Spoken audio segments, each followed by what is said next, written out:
Okay, I'm going to continue discussing different types of fortifications with this video, and we're going to focus on foxholes and wire and how they're going to work. Now, when it comes to foxholes, they're going to be placed during your setup part of your scenario. They're similar to bunkers in the fact that they're giving a target modifier bonus, but foxholes are able to be placed a little more freely than bunkers are, and they also don't restrict fields of view, so you don't have to worry about having the front end like you do when it comes to bunkers. Now, when you're placing foxholes, they can be placed in buildings or huts, and they're going to add their target modifier to the hex that they're in. So I've got a couple examples laid out here. This squad is in a clear road hex, and the foxhole's there, so it's going to add a +1 to a 0 hex, effectively making it just +1. But this one's in a building, which would add +1 to it. But this building is normally a +4 modifier for being a heavily constructed building, which effectively means this foxhole is wasted in that position because you can only get up to a +4. So you want to keep that in mind and only place it in hexes where it will take and actually have its target modifier be effective. When you're placing it in buildings or huts, things like this, it's not really a foxhole in a building. It's more to represent something like a sandbag reinforcement for the building itself.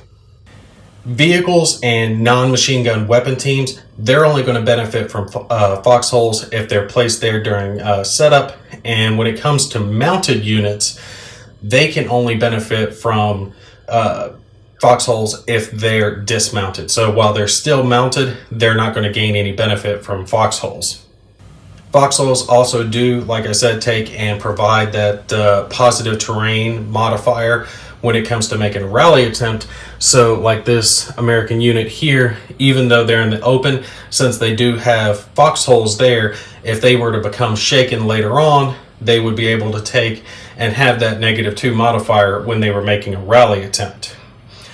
One more thing that's kind of funny that I thought that they included in the rule book, but I guess it is needed sometimes. You're not going to be putting foxholes in things like ponds, pools, rivers, oceanside hexes, things like that. You can't dig a foxhole into water.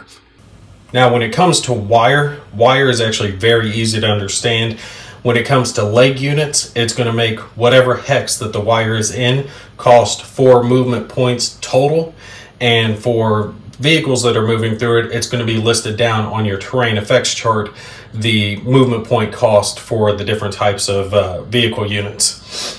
And this is for leg units, 4 movement points total, no matter what hex that it's placed in.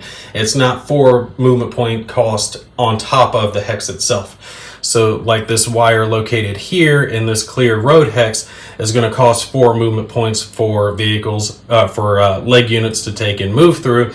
And this one located here in this light woods is also going to cost 4 movement points for leg units to move through. It's going to be the same no matter the type of hex that it's in. Also, T-type movement, so tracked movement vehicles, will cause wire to be removed when they exit the hex that it's in. So like our Sherman tank here, if they were to take and enter the hex with the wire, when they would to take and leave the hex later on in the scenario, you would take and remove the wire at that point. Effectively, they've destroyed the wire.